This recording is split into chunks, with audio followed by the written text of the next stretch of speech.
I'm asking everybody who's viewed any of my videos now to please subscribe. I'm trying to monetize my YouTube channel. I'm trying to become a well known public figure. Excuse the fireworks in the background. I'm trying to become a well known public figure because I do have a vision for great transformation of our world. Whether I'll ever be in a position to realize any of these, to see any of their realization is different. A lot of us probably have those same hopes and visions. We don't like the lives that a lot of animals are subject to. We don't like the fact that more and more people are becoming more and more poor. There's plenty of wealth out there, but it's in too few hands. And we feel powerless to do anything about it. And sometimes we blame ourselves.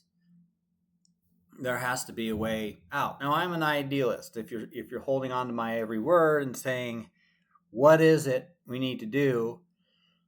That's where I say we need team action, right? You need a leader. A lot of times is the speaker, is finds the culmination of problems and the spirit of mission, but in its actualization, that requires teams. Now, we have reason to fear leadership. There are people who are leaders who are terrorists and have no natural leadership abilities and can only rule through fear and intimidation.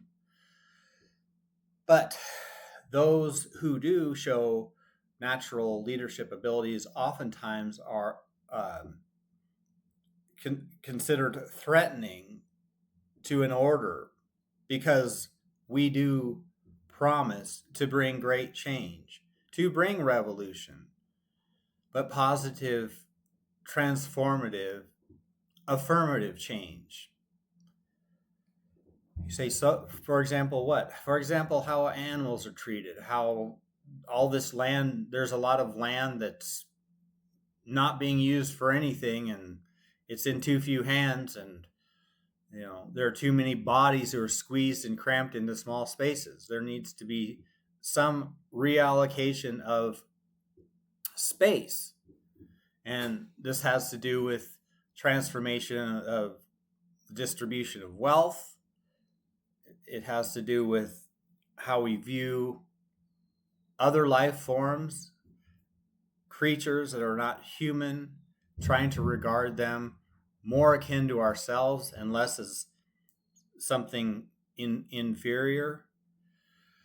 So I want to be famous, very much so.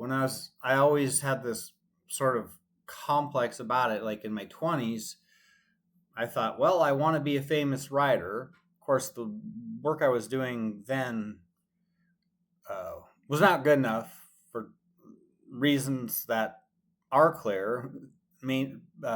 Specifically that I was just doing some experimental writing, which wasn't good and it wasn't careful and it wasn't something I would rework. I've learned since then the importance of doing that.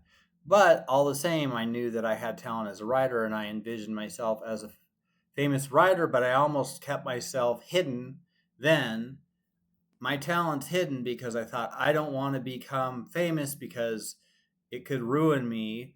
It could cause me to do drugs or, just lose my sense of self or become self-destructive in some other ways. And I've gotten over that now because, my value system is settled. I'm an independent thinker. I'm not going to be swayed one way or another. I make my own decisions. That annoys a lot of people. That annoys people who are in positions of authority over me. First of all, I disregard it. The INFP prefers relations that are informal and egalitarian, but simply emanating independence, natural leadership is considered threatening. But if a group finds benefit or value and sees that this representative actually represents their interest, then there is support. The problem is a lot of times people want to almost idolize or worship a natural leader when what they should be doing is taking the message and then finding practical ways for those visions to be realized. So now is my moment of make or break. It's this crossroads. A lot of people meet artists, find themselves at, perhaps not just artists, but significant figures in society, when there are cases when a lot of them evaporate and they never become known. They never get into a position where they do affect change. So I would love to have support to start a go-to fund and say, look, I have a vision. I want to take care of dogs and horses and have a stable life and be able to write and create. And there are societies and times in history when there would be more public support for that. You say, oh, obviously an artist needs a certain lifestyle. It's very difficult, even for the most famous artists in history. It's very difficult to make a living as an artist. Pop culture, it's a bit of a different story, modern pop culture. But there should be some acceptance that is necessity. And you think, well, what about the rest of us? We have to slave away. Well, we have to slave away in our thoughts and ideas and being created with this type of mind, the drive to create and the need to create and constant orientation toward creation and being in the right frame of mind and how to get into the right frame of mind. If it's necessary to work and make a living, how, what type of position it is, what type of work that is, when it's really not anything you're passionate about. Or if you are passionate about, well, you take a chance of starving to death and being the starving artist. So it is my make or break moment. You please look at my channel. That's basically underlying all of this. It's like, yes, I'm ready to be famous. And that may sound really egotistical or arrogant, but I just have to be in the position where I'm comfortable and I can continue to create, because that's what the issue is all about, the value of art to society. I wrote that in my book that I discuss in a different video on my channel in the book Baby Loves Magic. Art maintains or raises morale in society. It is true. You want to release, you go to a museum, you see a remarkable painting. I've had this experience with the Vasily Kandinsky painting where I just stood there for 45 minutes and looked at it. I mean, that's something that's really taking hold of your spirit, your psyche. There's something almost magical that's occurring at that moment. It's this transcendence and a connection with this higher consciousness of the artist, especially I would say an abstract artist who's tapping into some mental state that is not conscious. It's something that's it's allowing the mind to execute art rather than being prescriptive and painting a landscape or something which has its value, but there's something different. And maybe if that's what moves you, that's what moves you. But we need that. The world needs that. It's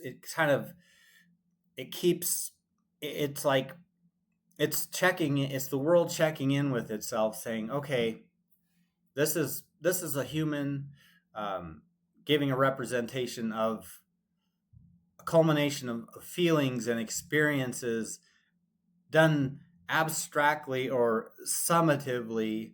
We need that. We need to communicate with ourselves because there's a lot of isolation and a lot of pressure and mania and and targets to reach, and it can suddenly just become so overwhelming, and we can, as a species, lose our direction and our sense of self. And that's where art comes in, and that's also it's a time capsule for future generations.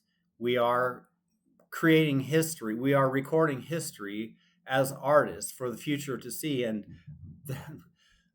yes, there is value of in the future and what message we are sending on to them, because it is our future.